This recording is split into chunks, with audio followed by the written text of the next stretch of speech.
नमस्कार प्यारे साथियों, स्वागत है आप सभी का एक बार फिर से हमारे YouTube channel Prince education point पर। दोस्तों आज की इस वीडियो में हम बात करने वाले हैं आरआरबी, एनटीपीसी, ग्रेजुएट लेवल और आपके 12th लेवल के बारे में बात करेंगे, क्योंकि ग्रेजुएट लेवल के फॉर्म आपके अप्लाई होना स्टार्ट हो चुके हैं। आज 13 तारीख से स्टार्ट हो चुके हैं और आप सभी के जो एप्लीकेशन फॉर्म है 12th लेवल के भी 21 तारीख से स्टार्ट हो जाएंगे। तो फाइनली दोस्तों हम इस वीडियो में बात करने वाले हैं कि आपको फॉर्म फिल करने के लिए क्या क्या डॉक्यूमेंट की रिक्वायरमेंट पड़ेगी, वो भी हम बात करेंगे। साथ ही दोस्तों हम ये भी बात करने वाले हैं कि एज मतलब जब आपका डॉक्यूमेंट वेरिफिकेशन होगा उस टाइम पर आपको क्या क्या डॉक्यूमेंट की जरूरत पड़ेगी, क्योंकि ऐसा नहीं है कि आप कुछ डॉक्यूमेंट ऐसे होते हैं जिनको आपको पहले से बनवाना होता है।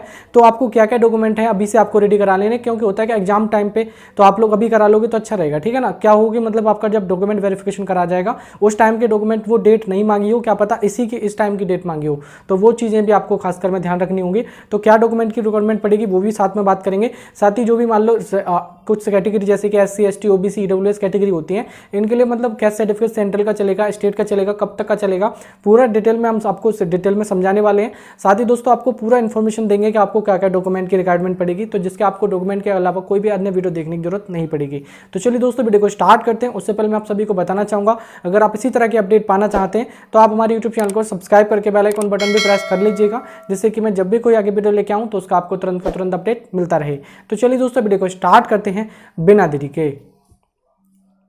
तो चलिए दोस्तों वीडियो को स्टार्ट करते हैं। आप सभी से कहना चाहूंगा आप लोग एक बार वीडियो को कंप्लीट देख लीजिएगा।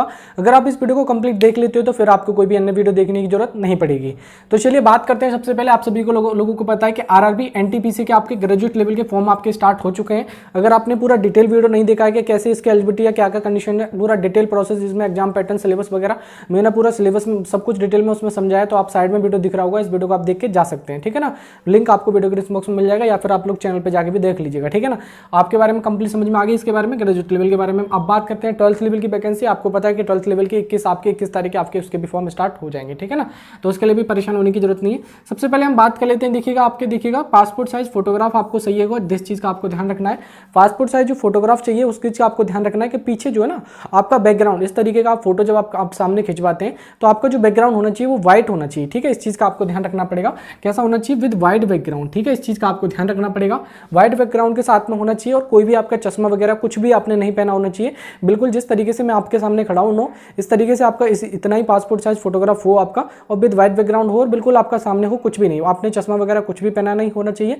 और ना ही कुछ भी अगर अदर सी चीजें हैं जैसे कि निगाह इधर उधर नहीं होनी चाहिए। सामने कुछ चीजों का ध्यान रखना है, लाइट बैकग्राउंड होना चाहिए, ठीक है, व्हाइट बैकग्राउंड या लाइट बैकग्राउंड, ठीक है, वो भी चल जाएगा। और स्ट्रेट आपकी निगाहें हो, इस चीज का आपको ध्यान रखना है, ठीक है, फोटो कराते टाइम। और पासपोर्ट साइज जो फोटोग्राफ है वो आपको हाल फिलहाल का ही अपलोड करना है, कहीं ऐसा ना हो कि आप बहुत छोटे हैं तब का आप फोटो अपलोड कर रहे हैं तो उस टाइम पे आपको दिक्कत हो सकती है। अभी हाल फिलहाल का अगर आपका महीने 2 महीने 6 महीने तक का है तो चल जाएगा, ठीक है ना, क्योंकि इतनी ज़्यादा शक्ल में चेंज नहीं होती है। लेकिन अगर आप साल 2 साल पहले का करेंगे तो दिक्कत हो सकती है, ठीक है ना। इस चीज़ का आपको ध्यान रखना पड़ेगा।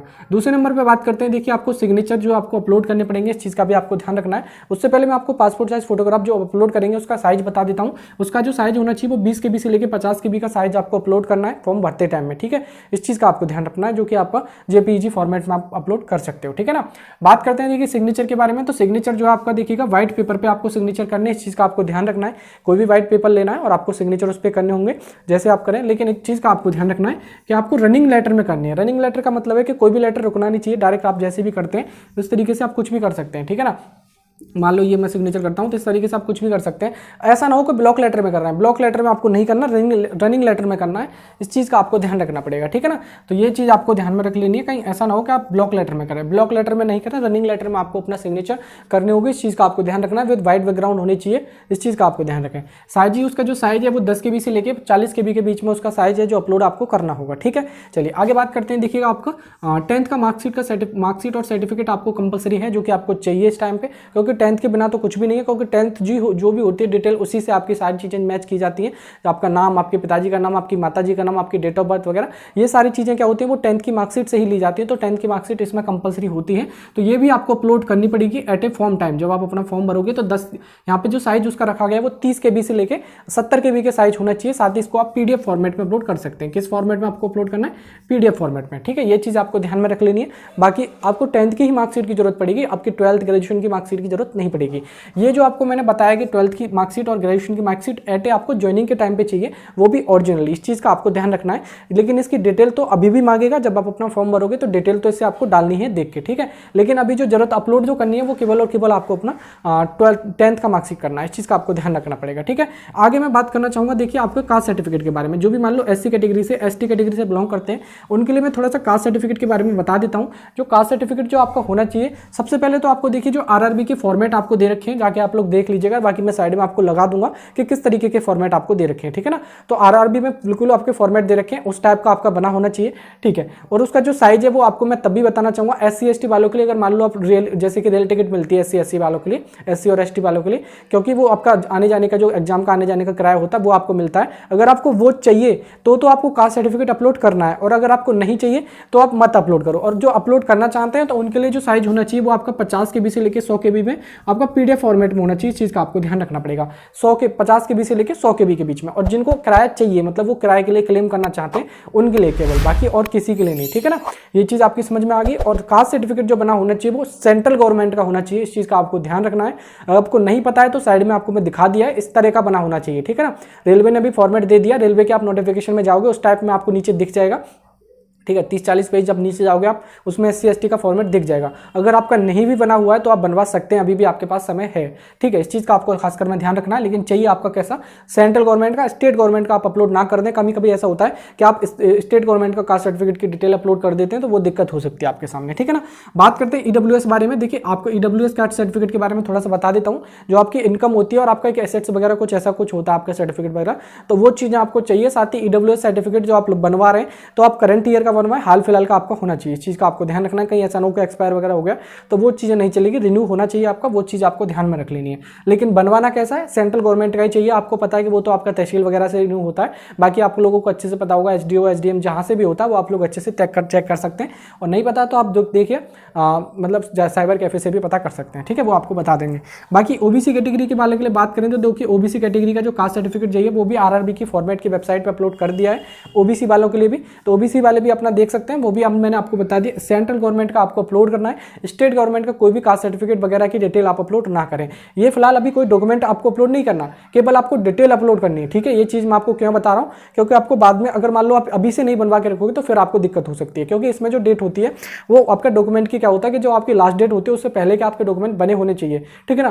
काफी कैंडिडेट क्या करेंगे कि लास्ट टाइम पे बनवाएंगे तो उसमें आपको दिक्कत हो सकती है, क्या पता वहां पे आपके रिजेक्ट भी कर दें। लेकिन ऐसा आपको रिस्क नहीं लेना है, तो उससे पहले आप अपने डॉक्यूमेंट अभी से रेडी करा लेंगे तो कोई आपके सामने दिक्कत आपको नहीं आएगी, ठीक है। तो ये सारी चीजें आपकी समझ में आ गई होगी। बहुत से लोग पूछते हैं कि भाई आपका EWS कैटेगरी की वैलिडिटी कितनी होती है, 1 ईयर होती है। OBC कैटेगरी की आपका जो है आपका इसमें बताया गया कि शायद हो सकता है कि 1 ईयर का आपके पास का होना चाहिए। अगर आपका नहीं है तो आप प्लीज बनवा लो, इसमें कोई ज्यादा खर्चा नहीं आता, 100 रुपये का बनता है बस, ठीक है ना। OBC वालों के लिए EWS का हो सकता है कि थोड़ा बहुत वो लोग ज्यादा ले लेते हो, जहाँ तहसील वगैरह में जहाँ से बनवाते हो, बाकी आपको 100 200 500 ज्यादा से ज्यादा 1000 तक लग जाता है, इतना खर्चा आता है EWS वालों के लिए। और ST ST वालों के लिए सिर्फ 100 रुपये में ही आपका बन जाएगा, उसमें कोई दिक्कत नहीं आने वाली, ठीक है ना। दोस्त ना भी आपको ध्यान रखना है, इससे ज्यादा कुछ नहीं लगता, ठीक है ना। तो आप लोग अपने कास्ट सर्टिफिकेट वगैरह अच्छे से रेडी करा लें अगर आप रिजर्वेशन चाहते हैं तो। और मान लो जो जनरल कैटेगरी से बिलोंग करते हैं तो उनको कोई भी कास्ट सर्टिफिकेट की जरूरत नहीं पड़ेगी और ना ही कोई डिटेल आपको अपलोड करनी, ठीक है। आगे बात करते हैं, देखिएगा आपको ओरिजिनल ID आपके पास होनी चाहिए, मैंडेटरी। सबसे पहले आपको आधार कार्ड होना कंपलसरी है, क्योंकि जब तक आप फॉर्म फिल करोगे तो उस टाइम पे आपको आधार वेरीफाई के लिए बोलेगा। अगर मान लो आपका आधार कार्ड में डिटेल नहीं है, आपके आधार कार्ड की डिटेल गलत है, आप कोई और भी ID लगा सकते हैं, जैसे कि आपका पैन कार्ड हो गया, वोटर ID कार्ड हो गया, ड्राइविंग लाइसेंस हो गया, पासपोर्ट हो गया, एनी अदर आपकी काफ़ी ID होती है वो भी आप लगा सकते हैं। लेकिन आपको देखिए बाद में क्या होगा कि आपको आधार वेरीफाई करना ही पड़ेगा। अगर मान लो अभी आधार में दिक्कत गलत है कुछ, मतलब आपका नाम डेट ऑफ बर्थ वगैरह कुछ गलत है, तो आप फिलहाल कोई सेकंड ID अपलोड कर दो। लेकिन बाद में आप जब अपना कुछ टाइम बाद, मतलब 1 महीने बाद लगभग, आप अपना आधार सही करा के उसको वेरीफाई जरूर कर लेना है। इस चीज़ का आपको ध्यान रखना है, क्योंकि आधार इसमें मैंडेटरी मांगा गया है, ठीक है।